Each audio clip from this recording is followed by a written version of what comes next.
দর্শক, যেমনটি কিন্তু আপনাদেরকে দেখাচ্ছিলাম, সচিবালয়ের আশেপাশে যে গেটগুলো, রাস্তাগুলো রয়েছেন, সেখানে পুলিশের কঠোর নিরাপত্তা ব্যবস্থা জোরদার করা হয়েছে। আমরা যেমনটি দেখতে পাচ্ছিলাম যে সচিবালয়ের পূর্ব পাশে অর্থাৎ মেট্রো রেলের পাশে, বাঙালি সচিবালয়ের যে মেট্রো রেলটি রয়েছেন, সেই মেট্রো রেলের পাশে যে গেটটি, দরজাটি, রাস্তাটি রয়েছেন, সেখানেও কিন্তু আমরা পুলিশের যে ব্যারিকেড সেগুলো কিন্তু দেখতে পাচ্ছিলাম। বিশেষ করে গত কয়েকদিন আগে সচিবালয়ের যে হামলার ঘটনা ঘটেছে, এরপর থেকে কিন্তু পুলিশের এই যে নিরাপত্তা ব্যবস্থা আরো বেশি জোরদার করা হয়েছে। অর্থাৎ এক কথায় বলতে গেলে সেদিন ঘটনার পরেই কিন্তু মূলত পুলিশের যে তৎপরতা সেটি কিন্তু আরো বেশি বৃদ্ধি পেয়েছে।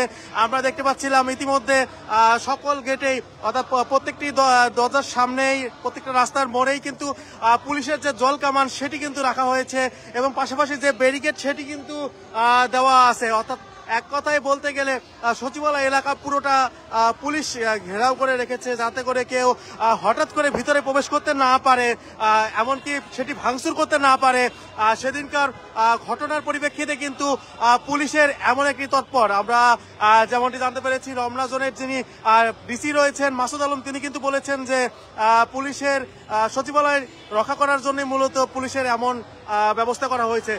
অর্থাৎ সব দিক থেকে পুলিশের নিরাপত্তা ব্যবস্থা জোরদার করা হয়েছে। আপনাদের যদি আমরা একটু দেখানোর চেষ্টা করি যে অতিরিক্ত পুলিশ সবসময় মোতায়েন করা হয়েছে, পাশাপাশি জল কামান থেকে শুরু করে অন্যান্য যে বিষয় সেটিও কিন্তু রাখা হয়েছে, গোয়েন্দা নজরদারি বাড়ানো হয়েছে।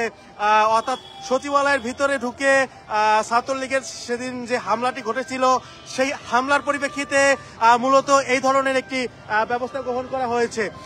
আপনাদেরকে আমরা যেমনটি দেখানোর চেষ্টা করছিলাম, যেহেতু সচিবালয়টি প্রেস ক্লাবের পাশে, প্রেস ক্লাবের অনেকেই কিন্তু এই কর্মসূচি করার চেষ্টা করে এবং প্রেস ক্লাব থেকে অনেকেই কর্মসূচি নিয়ে সচিবালয়ের দিকে প্রবেশ করার চেষ্টা করে।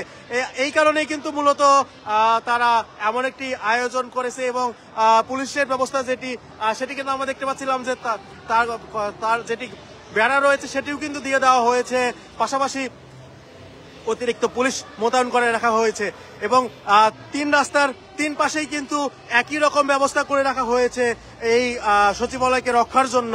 অর্থাৎ সেদিন সচিবালয়ের ভিতরে ঢুকে হামলা এবং ভাঙচুরের যে ঘটনাটি ঘটে, সেই ঘটনার পরিপ্রেক্ষিতেই কিন্তু মূলত এই ধরনের একটি সিদ্ধান্ত নেওয়া হয়। এখন পর্যন্ত আপনাদেরকে আমরা সচিবালয়ের সামনে থেকে দেখানোর চেষ্টা করছিলাম এবং সবশেষ অবস্থানটি, এবং অনেকেই কিন্তু সচিবালয়ের 144 ধারা জারি, এই 144 ধারা জারি ভঙ্গ করেও কিন্তু সচিবালয়ের ভিতরে প্রবেশ করার চেষ্টা করে। যেমন মাইলস্টোনের ঘটনা নিয়ে শিক্ষা উপদেষ্টার পদত্যাগের দাবিতে আন্দোলন করেছিল অনেকেই, তারা সচিবালয়ের ভিতরে ঢুকে ভাঙচুর করে এবং এর পরবর্তীতে কিন্তু সেখানে বোঝা যায় যে ছাত্রলীগের একটি ইন্ধন ছিল এবং ছাত্রলীগের ইন্ধনের কারণে কিন্তু 4 জনকে এখন পর্যন্ত অনেকে গ্রেপ্তার করা হয়েছে এবং যাদের সাথে ছাত্রলীগের একটি সংশ্লিষ্টতাও পাওয়া গেছে। পুলিশ কিন্তু এমন তথ্য জানিয়েছে যে যারা ভাঙচুর করেছে বা সেই ঘটনার সাথে জড়িত ছিল, তাদের অনেকেই কিন্তু ছাত্রলীগের সাথে জড়িত। আপনাদেরকে আমরা দেখাচ্ছিলাম সবশেষ অবস্থানটি, এবং এখন কেউ আসলে ইচ্ছা করলেই প্রবেশ করতে পারবে না, যেহেতু সব দিক থেকে পুলিশের ব্যারিকেড দেওয়া আছে। আপনাদের ব্যারিকেডগুলো আমরা দেখানোর চেষ্টা করছি যে কেউ চাইলেও কিন্তু এই ব্যারিকেড ভেঙে সামনের দিকে যেতে পারবে না। এবং পুলিশের যে জল কামান সেটি কিন্তু প্রত্যেকটি গেটেই রাখা আছে। অর্থাৎ আমরা এই মুহূর্তে বাংলাদেশ সচিবালয়ের পাশে যে গেটটি রয়েছেন, সেই গেটের পাশে অবস্থান করছিলাম এবং আপনাদেরকে দেখার চেষ্টা করছিলাম যে সবশেষ কি হয়েছে। এবং মাইলস্টোনের ঘটনা নিয়ে কিন্তু অনেকেই মন্তব্য করেছে এবং সেদিন সচিবালয়ের সামনে অবস্থান করছিল, সচিবালয়ের পাশে অবস্থান করে তারা সচিবালয়ের ভিতরে প্রবেশ করে এবং ভিতরে অনেক গাড়ি এবং অনেক কিছু ভাঙচুর করে এবং পরবর্তীতে পুলিশ তাদের উপরে অ্যাকশনে গেলে তারা সেখান থেকে শর্তভঙ্গ হয়ে যায় এবং পরবর্তীতে তারা আবারও গুলিস্তান 0 পয়েন্টে অবস্থান করে।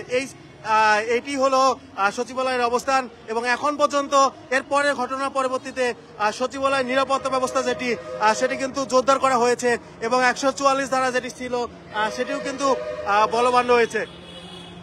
দর্শক, সচিবালয় থেকে আপনাদেরকে দেখানোর চেষ্টা করছিলাম সবশেষ অবস্থানটি, বিশেষ করে পুলিশের যে নিরাপত্তা ব্যবস্থাটি সেটি কিন্তু দেখানোর চেষ্টা করছি। সচিবালয় থেকে এই ছিল সবশেষ।